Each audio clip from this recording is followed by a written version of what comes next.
Ah, yes, that's our song. This is Bullseye on the Bullseye Podcast, on the Bullseye Network, on the Bullseye frequency of your life. I am always on target.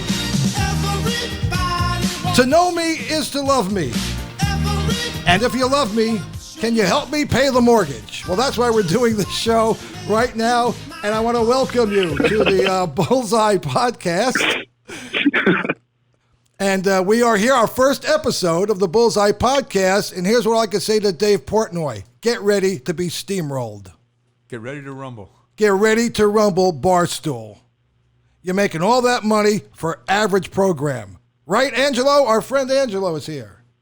Yeah, I don't know. I don't even listen to Barstool. Exactly. Who knows? And, of course, we have my sidekick here. Good seeing you. Good seeing you. And his name is Back in the Day, Ray, because we are living in the past, and we are loving every minute of it, because who knows about the future, and the present can suck. So, but we know what we had in the past, and that's what our show is about, as we talk about sports of the, well, we know the best, 60s, 70s, 80s, maybe a little bit of the 90s. Depends. A little bit. But my brain can only handle so much because things were so intense in those decades. Well, you're young. Everything's new. You know, you got that kid attitude, so that's the era, right? Right. When you're that age. Things are not the same. Let's put it that way. But who did you notice? Expect that? Go ahead. Did you notice how you can name the world champs almost probably from any sport in the mid-50s, 60s, 70s at the drop of a dime, but the last 20 years seem to blend together, and I can't really exactly name who won when, but I can't every name now the and last then. 4 years. I can't go back. Right, that's what I mean. Yeah. It all kind of is in a blur.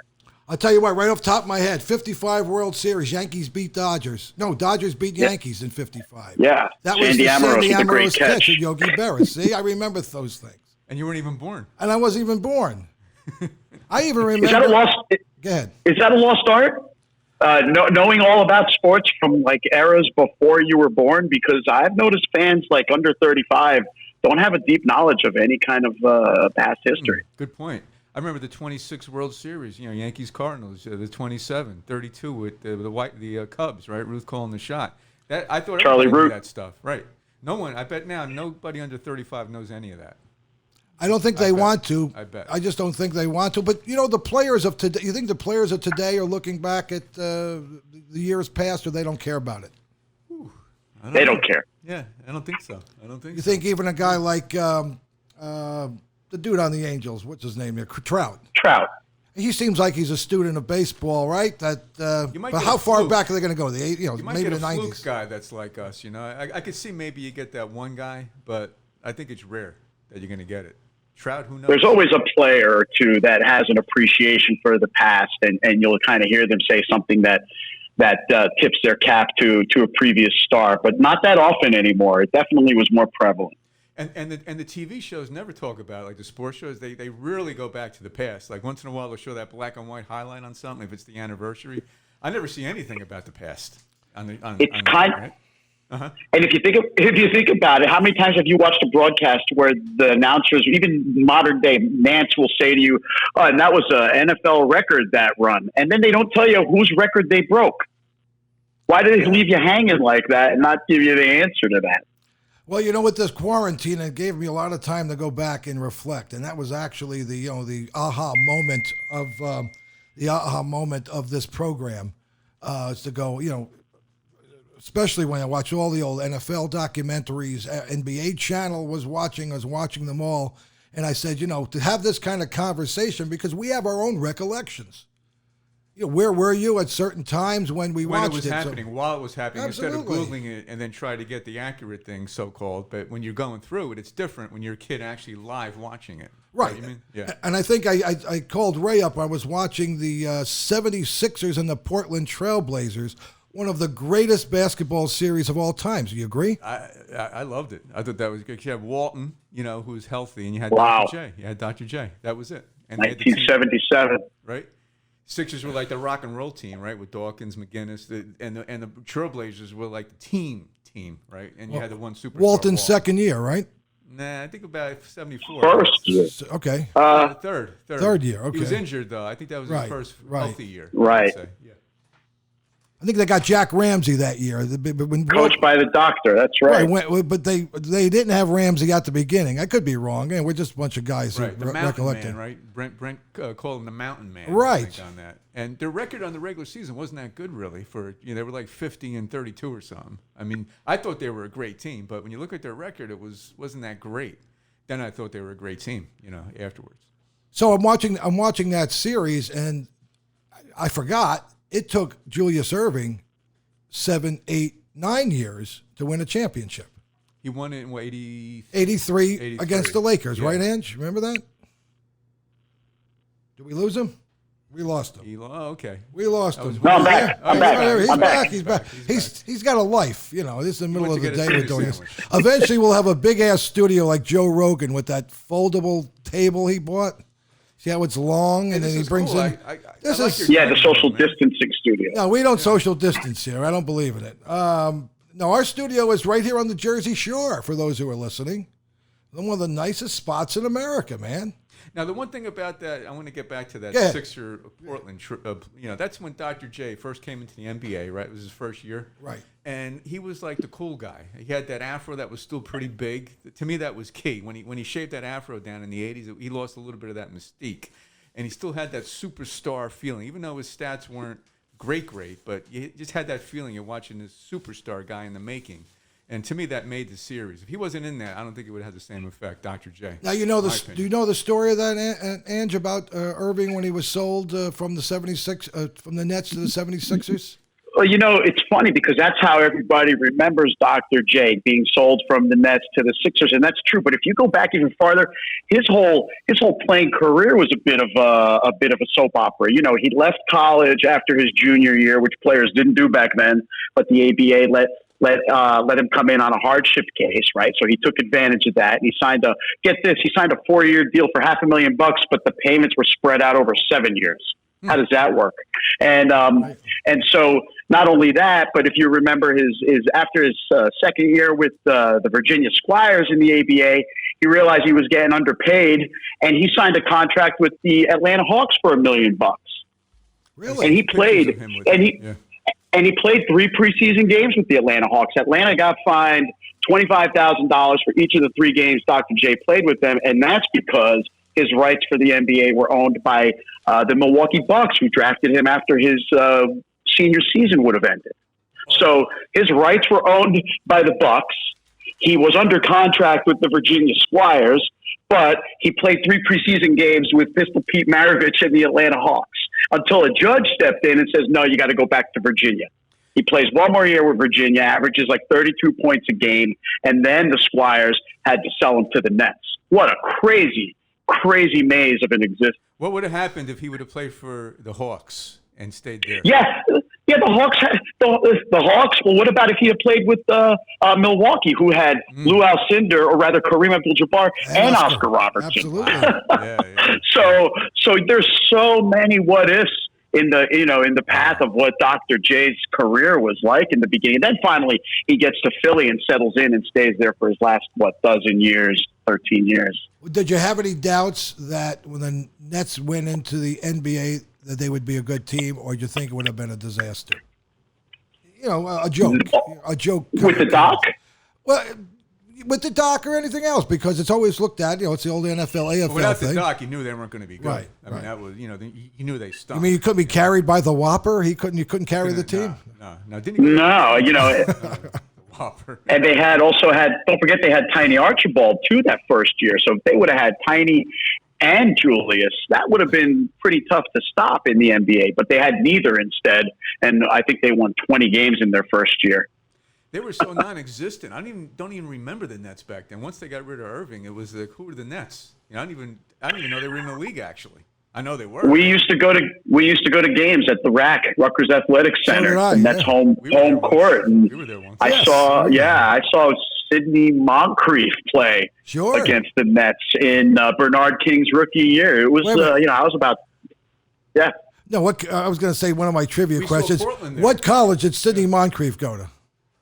Ooh. I used to know it. I can't Now, if I remember. get this one, I remember this. You know my brain. You know is the like, answer. That's why you're asking. Arkansas. There you go. There we go. Yeah. There you go. It hit you, no right? Cheating, no cheating. No if you cheating. notice. I got it. No cheating here. There I you didn't go. know it. Yeah. All right. But back then, you could go to the games like we did at the Rutgers thing, and you could fist bump the players in the layup lines, right?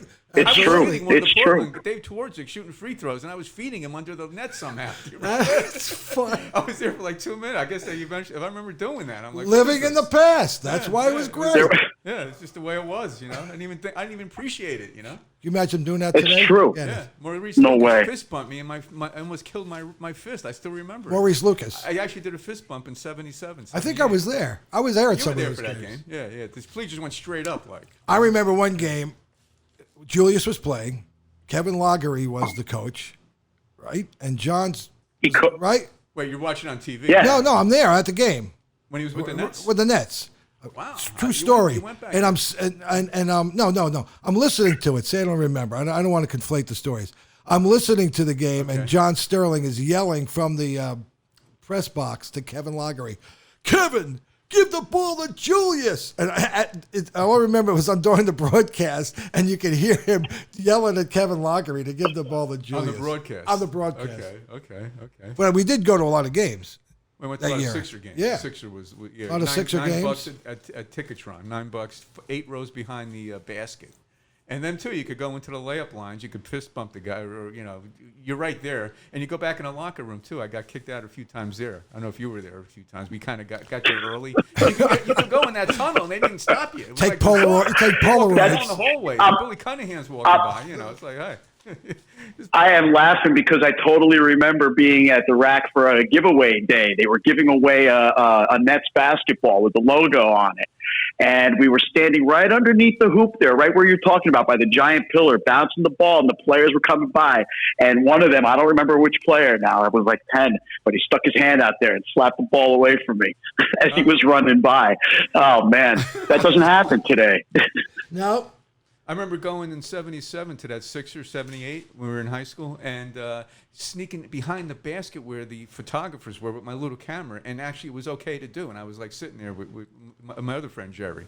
We should just hang out there for like a half. They used to kick us out after like a half, but we would hang out there down under the basket, sitting down. Hey, here's a question for both of you. Who has the most titles in ABA history? Ha. Team or player? Team. Oh, the Nets. Colonels. No. Kentucky Colonels. No. Oh, Indiana Pacers. There you go. Oh, yeah, they were it was- yeah. Early '70s, they were the team, right? That was with McGinnis. McGinnis. They had that little point guard Right. guy. It was what was his name? Some point guard. Well, I'll look it up here. He was a little guy that was like 5'7". Billy Keller. No. All right, well, we'll look it up. Look it Our up. assistant, our intern who went See how my somewhere. memory I is don't. here. Billy Keller. Hey, intern. I liked him because he was small. Intern, check on Billy Keller. Stat. Okay. We'll blow right back. Lifetime stats. So when I think of ABA and I think of one other player, and Ray knows the player very well, Rick Barry. Well, Rick Barry. 1 year, right? He played 1 year. Right, but Yeah. I just remember with the red, white, and blue ball underhand, flipping it Right, up. It just right. it's still Right. ingrained in he my averaged in the 30s, my right? head. He was like the superstar NBA guy that goes to the Nets. So it was like cool. And I think he should. Yeah. I remember pulling up for the Whoa. 3-point shot on like fast breaks. I got that memory in my mind and hitting the three. Well, Angelo, help me with this. Now, Oakland Oaks was ABA, Virginia Right. Squires was ABA, and the Nets were ABA. So he played more than 1 year. He played at least 4 Yeah. years. Rick Barry? He played 1 year with the Nets. Yeah, he was in the One with the ABA Nets, for at least Virginia 4. Squires, and he Yeah, played yeah. with this That's Oakland right. Oaks. Remember I'm the thinking Oakland Nets. Oaks? I'm thinking Nets, right. Right, yeah, right, yeah, right. Yeah. He was a scorer. I mean, he was a huge scorer. Underrated, I'd say, lifetime, by the way, Rick Barry. You don't hear him much in like the all-time forwards, you know. Am I From right? Roselle Park, New Jersey. Yeah, that's right. He went to school with my Yeah. cousin. Same grade. There you go. Yeah, I brought her name up to him once, and he remembered her. Another great Jersey athlete. He So- hated Roselle Park, though. I think he never liked to talk about it. There was some weird thing That's with him true. at Roselle Park. He said he went to Roselle. He doesn't like it. Yeah, there was some kind of issue with that. And then I think there was some Roselle. I think there was a thing where he went to Roselle. I don't know. There's some kind of weird. I'd love to find out. Let's what get that him on is. the show. Let's call and say we're from Roselle. I'm in business. See if he comes I'm on the in show. business with him on another thing, you know. So, I mean, I could probably do that, you know. All right. Yeah. Yeah, we will be the most powerful sports show on the internet.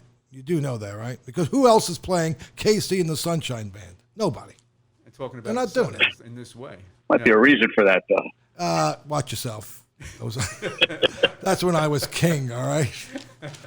I can remember the spins coming out. I remember many nights seeing Lawrence Taylor in places. Not in the best of shape, let's put it that way. Out in the clubs? Yes, getting ready for a Sunday game. You would think you'd be meditating in the hotel room. Oh, really? Not the case. I have a Lawrence Taylor story. Go ahead. It's not a flattering one, though. Well, okay. I didn't do it, so go ahead. Well, you got to say it. I mean, well, he was. I was working at a place, pretty well-known sports bar in Central Jersey, back when he was still active, later stages of his career. And he came in for dinner one night with a few other people, and one of the guys on the service staff was a huge Giants fan and happened to have his Giants hat with him. And he asked for an autograph, and he wouldn't give an autograph unless his meal was comped. And they agreed to comp the meal for him, so the guy could get his autograph. But the insulting part was the tip at the end was $5. Wow. What was the bill? What was the bill again? I mean, listen, it was dinner for 3 people, and they were eating well. Even in 1992 or whenever this happened, it was somewhere around there. Yeah, that's after he wins championships and he's signing deals with. Listen, Should have been a $20 tip. That's a $20 tip. He was LT, right, at that time. I mean, he still is, right? But I mean, it was peak LT, playing time still LT, and we were shocked that happened. So couldn't believe. We're like, are you serious? Yeah. Sure, I'll sign your hat, comp my meal. Wow. Yeah. Talk about no goodwill. Wow. Zero goodwill. Well, how good was Irving? Let's talk about that. I mean, was he really great, or how was his defense? How was his shot? He was colorful. He was charismatic and all that. How good was he really? Well, when I saw that documentary, I never thought Irving was that good of a jump shooter. Right. But when you watch that documentary, he scored. He did score. But I just remember him hitting iron a lot. Don't ask me why. When I watched the games, it wasn't like watching. Like the bank shot was. No, it wasn't like Jordan. Yeah. There was a. Right. That's my record. But when you watch the documentaries and you go on YouTube, yeah, but they're going to show all the. You're going to show the highlights are amazing. Yeah, they're not going to show a regular game when he misses though. Right. Right. Especially that one where he goes under remember that one drive against the Lakers? He goes under the basket and he holds. That was great. Yeah. That was great. Players do that every day now. Basically, that kind of move. Back then, it was great. Yeah. He was the guy, though. No one else was doing that. No one else was putting on moves to get to the rim to dunk the ball. In those days, when Dr. J first came up, think about it. The only guys who were dunking the ball home were the big guys, the Chamberlains of the world, who would slam it down for authority and intimidation.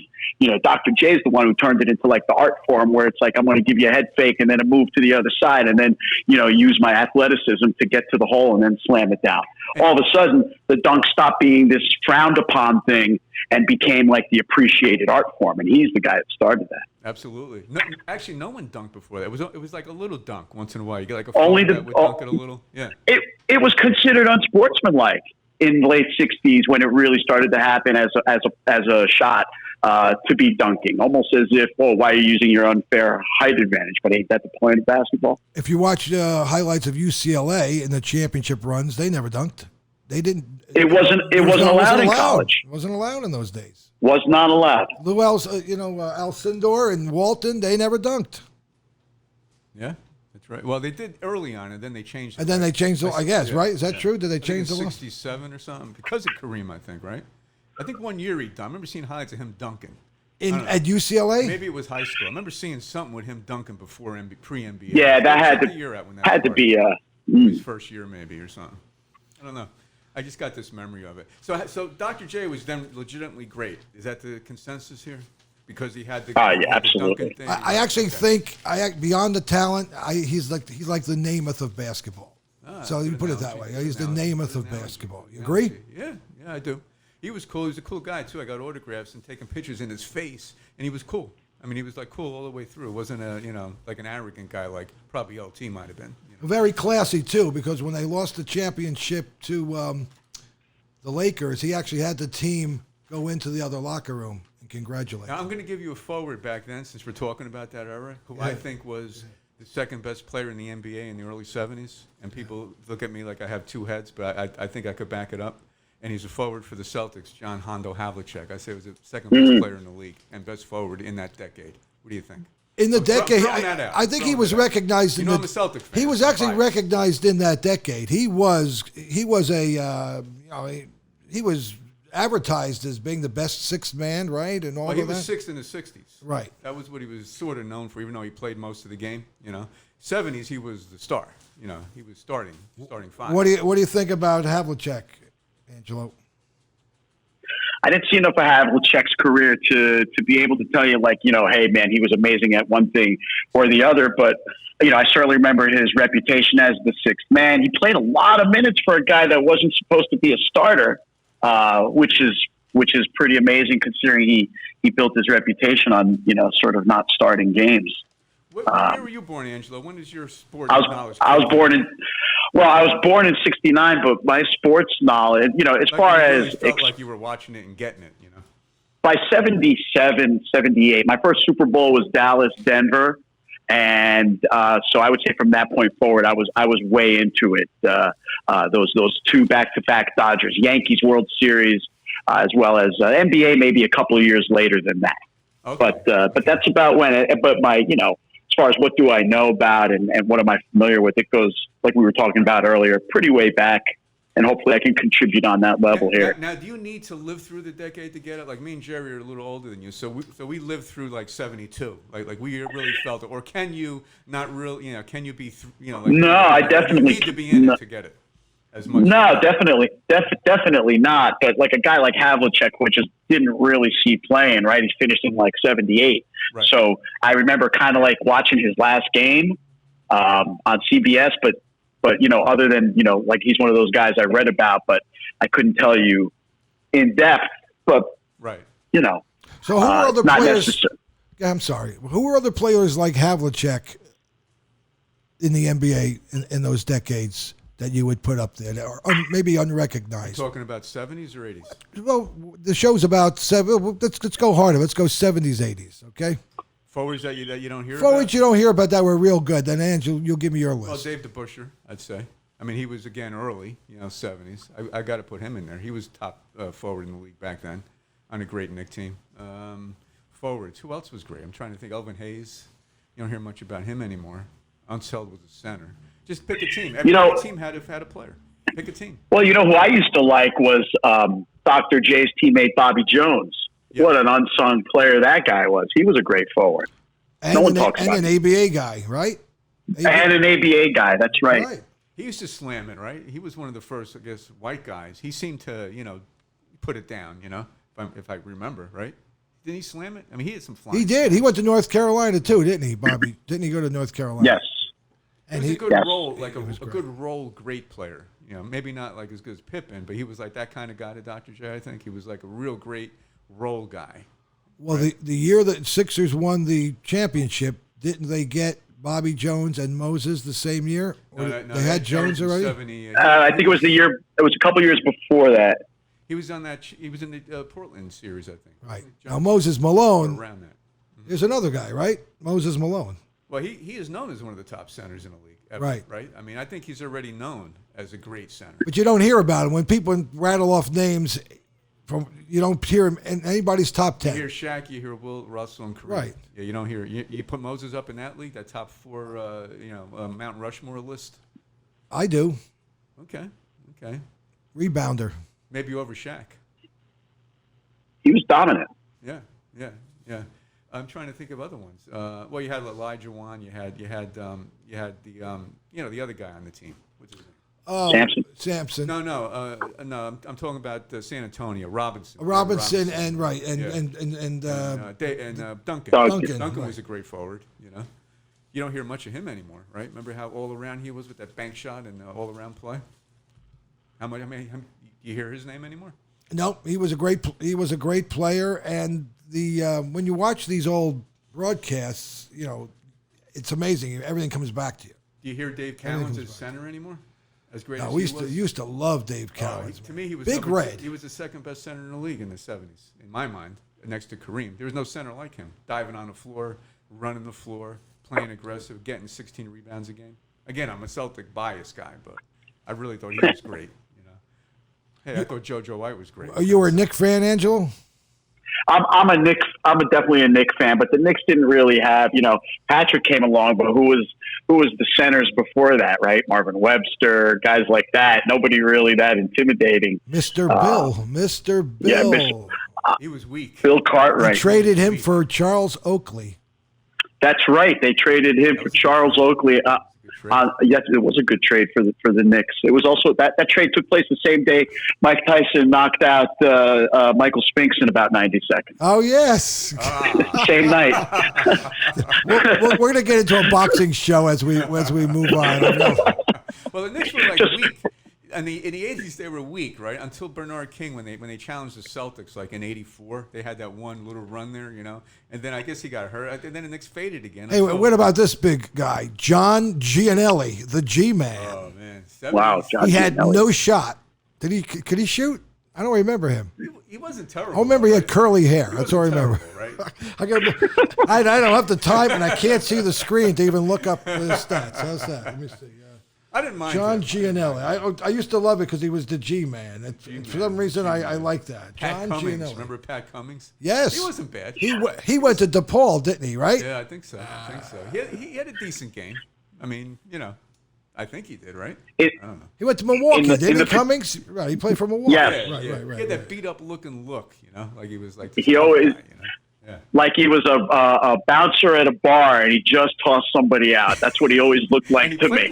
Pat Cummings. He was just such a like a bull in the china closet in the middle of the lane there. Like a weird looking shot, or he twisted it a little bit or something. He had like that 1950s hook shot. Okay, that he used to throw up in the middle. Yeah, that rolling hook that kind of came off his elbow. Do you remember the other guy that the Knicks had who would never get in a game until the fans would chant for him when they were up by 30 when Pitino was coaching? A white guy named Greg Butler. Do you remember that guy? I don't remember. Greg Butler. I don't remember him. Do you remember Greg Butler? The fans would chant, "We want Butler." He was so bad. He was probably the 12th guy on the bench, and he was this uncoordinated, goofy white guy center.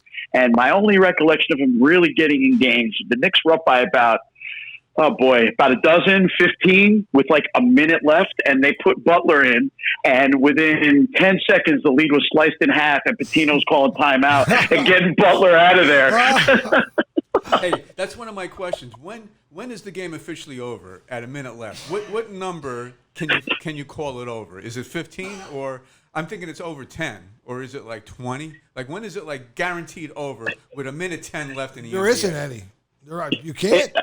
Not even 20? 20. It's got to be 20, 20 right? point. All right, 20. It's just impossible. All right, what about 16? We're up 16 with a minute 10, timeout. We got the ball. We're down 16. Do we have a shot? You're down 16. That's a real long maybe. How many possessions would that be? That'd be 5. At least 5 possessions. Steals. They're missing free throws. You hitting threes. Is it over or not? What was that series with Larry Bird with a steal? Weren't the Detroit? Detroit. Yeah. What year was that that? was against Detroit. 87. That was 87. 87. Yeah. How far did they come back on that one? The Celtics? Yeah. That was a close game. That was a close game? That was Okay. a close game. Yeah. Yeah. He drove to the hoop, got it knocked out. I thought he was fouled on it, and then then he stole it. By the way, for all the fans out there, John Gianelli, the G-Man, played for the Knicks between 72 and 76. Then he went to the Buffalo Braves, who had Bob McAdoo. Remember him? 76, Bob McAdoo. 76 and 77. And then McAdoo went to the Knicks and went to the Lakers, right? And then I that was remember the end. McAdoo. He was never the same after he That was it. Braves, You know, it's funny. I had a friend I worked at NBC in the early 80s, and he was used to be a headline writer for the New York Daily News. And if that beeping goes off, it's the phone. We'll figure that out in the next episode. And he wrote the headline, McAdoo or Macadon't. Oh, you got that was his headline. He wrote it. Look what I wrote. They printed it. He had it in his house. McAdoo or Macadon't. No credit though, right? No one knew it was him. Except me. Yeah, That's why I'm sharing it right now. Yeah. I don't even know if the dude's alive. So anyway, he also played for the Bucks from 77 to 79, Utah Jazz in 79, and finished off his career with the some team over in that was Asia. a weird era for the NBA. Like, the Portland wins it, which was nice. Then 78, 79, that was like a weird, before Bird and Magic. Didn't that lead, prior 2 years were weird. Yeah, like the Bullets that were good. The Bullets and the Sonics. I thought that was a weird era. I hated both those teams. They had like no one good on them, it seemed. You know, it just. And they played back-to-back, no less, in the finals. Yeah, exactly. The uniform sucked. You know, Phil Chenier, you know, I mean, it just was. Phil Chenier, right? I remember Jack Marin, Phil Chenier, Elvin Hayes. Yeah. It was Elvin. I guess Elvin was on that team, right? Keep Sonics. going. I mean, who was on the Sonics? Jack Sikma. Coached by Lenny Wilkins, yeah. Lenny Wilkins. Yeah. It was just a weird era for me. I got turned off till Bird and Magic came, you know, and that really. Well, you know, take it back a year before Portland, and you had Golden State winning it, right? Coached by Al Adels. So that's a weird stretch of 5 years of champions. That was a weird, you know. You had the Celtics. It's a weird 5-year stretch. The old Celtics, they were kind of in a downswing when they played Phoenix, you know, that triple overtime. And that was weird, too, for me, even though I was a Celtic. I knew they weren't the same. They were kind of older, and you're like, wow, they actually made the finals against Alvin Adams and the Suns, you know. That was a weird. You know, Alvin Adams. I remember Alvin Adams. Yeah. That was the series against the Celtics that went like how many overtimes? That was the greatest game ever. 3. Yeah, 3. They used to play. They played at the old arena called the Madhouse on McDowell out in Phoenix. That's been long gone, replaced by America West or whatever they call that now. But that was a really small, weird arena out there in Phoenix where the Suns used to play. It looked weird on TV too. It looked like a barracks or something, like some kind of army. That's kind of what it was, almost like an armory. Exactly. It's exactly what it was like. It was a very unique building. Were you in it, or you seem like you know it pretty well? Well, I mean, I was at the building one time for minor league hockey game. I think the Phoenix Phantoms or something like that. And that's where it clicked. And I said, hey, this is the same building of the triple overtime game. Now 80s, they just had the Jordan thing. You know, did you guys watch that? I binged watched. Oh, that's right. Yeah, One day of course. I said I did everything. I said, I'm not going to break it. What did you guys think of that? What did you think? I guess it was really I liked the Phil Jackson episode the best. What, there was one just on him? Yeah, well, I don't know if it was just on him, but there was a nice segment on that. Did you see that, Angelo? That Phil Jackson segment? I loved it. I watched all of it. It was great. Jackson was a good player. He won in college. Think about his career. He won in college. He wins 2 championships with the Knicks. And how many as a coach? 11? 10, 11. 10, 11. Greatest coach ever over Red Auerbach? I mean, how about the greatest? We're talking about the greatest basketball career ever. I'm putting Phil Jackson as top. Over Russell. Charmed at the very least. Most charmed, right? Player and coach. How do you win everywhere you go? He won everywhere he went. And you saw the story of the Bulls. Even when Doug Collins was coach, he had a feeling he was going to get canned for Phil Jackson, right? Jordan liked him, though. I could tell he liked Collins. You know? He did like Collins, right? Yeah, I don't know if he liked Jackson a lot. I mean, I didn't get that feeling watching that. I mean, he respected him and all that, but you could tell he loved Collins, but I don't know. What I don't understand is I finally, Angelo, learned about that, the offense, the Jackson's offense, the diamond offense. What did he call it? The triangle. Triangle, right, diamond. The triangle offense, and how difficult it is to get in that groove to play that. He tried to bring it to the Knicks, and it was a disaster, right? I mean, it goes to show you have to have. Tell me about that. I mean, it was fascinating when I was seeing it. I always would hear it, but when it was it's kind of spelled out. It's like so simple. You know, it's one of those things for me. You hear it very much like you hear all these other terms in other sports, right? Press coverage, nickel zone, whatever.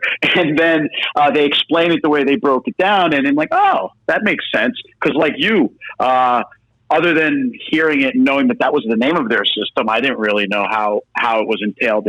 And that it's basically, if you think about it, it's built off of soccer principles, right? Because in essence, the players on a soccer field are forming a triangle and working the ball down the field. Pay attention to that the next time if you ever watch soccer. You'll see the players basically form a triangle and work their way down the field. It's exactly what soccer players do. Well, when I saw that, it dawned on me. I was like, oh, that's what soccer players do. So, but in soccer, that's the way they attack all the time, right? Basketball, then you get into your one-on-one game, and that is, that's the dynamic of it in basketball. Am I wrong? There's that no, but more, I would think, no? Or soccer is more. I don't know. I don't know soccer. I mean, Well, it's more passing. soccer's it's all about advancement, right? You're looking to move the ball down the court. So that's in essence what the Bulls are doing, right? How are they formulating themselves and positioning themselves on the floors in the form of that triangle to move the ball around? And that triangle always moves like an offensive zone almost, right? Interesting. So I guess it worked. Back to that. Unless I'm way wrong.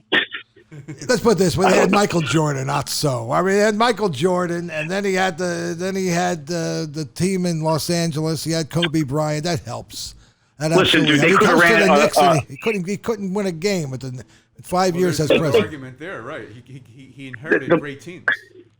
Wow. If you got Michael Jordan, you could run a triangle offense, you could run a square offense, you could run octagon offense. I don't care what shape it is, you're going to win when you got Michael Jordan. I mean that and like you said, Jerry, when Jackson came to the Knicks and tried to run a triangle offense, doesn't work so good when you don't have the two greatest players possibly at your disposal. Now, I saw Jordan play, and I had front row seats for the Nets, 21 games a year from like 94 to 2004. And I saw Jordan like at least 3 times, front row, right under the basket, exactly where the basket is under it. Front row seat to Jordan, 3 games in his prime. Well, I guess prime, right? Was his prime 95 to 98? I guess he was always in his prime, you know? Jordan? Yeah. Yeah, I saw Jordan front row. That was wild. You couldn't take your eyes off him. Better in person than even on TV when you see it like that, you know? Yeah, I don't even think LeBron generates. LeBron's great. I saw Don't him get me up close, wrong. too. Jordan was he had it's like an undescribable type of charisma. I can't even describe it. You know what I mean, Angelo? It is. Yeah, I do. I saw Jordan play one time, and it was against the Nets, and it was at the Meadowlands, and rest his soul, he had a duel with Drazen Petrovic that night. Those two were just stepping back and shooting threes, and the Bulls ended up having to pull away at the end to win the game. But it was an exciting game, and Jordan was just from the outside, was on his game that night, unlike most times. He was a decent three-point shooter, but he wasn't a spectacular outside shooter. That night, I guess because it was Petrovic, kind of challenging him, he really stepped it up and was hitting from all over the court. Both players were that night. It was just amazing. And I'm going to guess how many points he scored, because every game I saw, he seemed to score the exact same amount of points with the Nets. It was always like 37. Is that about the number? 38. There you go. Right? 38. Yeah. 38. What was that number? It was like weird. Yeah. That's weird. Never 41 or 31. It was like 36, 38, 37. Yeah. It's pretty funny. He scored 38 that night. My memory's correct. Okay, good. And I didn't cheat, Jerry. I don't Google stuff. No, he's got. Yeah, somehow we have to fix the phone. You hear that beep that I hear there? Yeah. Get rid That's of that. That's an unknown name from Keyport, New Jersey. Gee, I wonder who this is. Oh my God! How did they go? What do you guys think of Google, though? Like, sometimes on Facebook, someone asks you like a trivia question and someone gets it. Does it take away that natural organic instinct? Because someone could just Google stuff now, so you lose that. Remember like when they have like the Super Bowl, radio stations, they give you tickets to the Super Bowl, and they have these Super Bowl contests. With the phone now, you just got to be fast. You can answer anything. Right. It's not like the old days of Sports Challenge. Remember, Angelo? Dick Enberg Sports Challenge. Oh, yeah, where he would have the athletes in this corner, the Brooklyn Dodgers taking on the, Boston Celtics. And you'd have Tommy Heinsohn over there answering trivia questions. Yeah, Tommy Heinsohn with a tie that's about 7 inches wide. He's got the knot takes up the whole shirt. But I used to like that Dick Enberg would do, he would go, let's go to the 1932 World Series, Ruth calling the shot. And he would be doing the play-by-play on it, That's right. And then he would ask you, the question, who was the pitcher that he hit that ball off of? Yeah, Pee Wee Reese is wearing a leisure suit, yeah. And at the end, they'd have the guy with the shadow, right? Where they show his profile shadow, like the mystery guy at the end. You had 20 seconds to guess who he was or something. Right for the bonus. Did they have a mystery guy on? They had a mystery guy at the end of that. Yeah, they had a mystery guy. Right, they had a mystery. That was if you got him, you'd probably win. And they were blindfolded too, right? It was like, what's my line? Or they turned their backs or something to guess them. Did they do that? I don't Come on out, Don Larson. Don Larson, right? And the I seem to remember Don Larson being behind that curtain. Now that I think about it, I remember is Dick Amber going, "Let's take this sports challenge timeout." You know what? As a kid, I lived for that show on Saturday, whatever it was, Saturday at 2:00. I used to live for that show. I mean, that thing was. I thought, highlights from 1949. Wow, I mean, the Galloping Ghost. I thought he scored a touchdown every time he got the ball. Like, I just thought that's the way it was. This guy is like unbelievable. Every time I see him, he scores a touchdown, 60 yards. Hey, by the way, guys, since we're starting the show, we're trying to get in high production here. Yeah. So we have a couple of built-in reactions. Tell me what you think. Tell me if this thing brings back memories. Ready? Oh, that's the wrong song. Okay, I say we're still working the board here. And I didn't. You got me on that song. Yeah, I got you. Here we go. Ready? For the baseball charge? Is that it? Yeah, from the baseball game? Eddie Layton. Oh.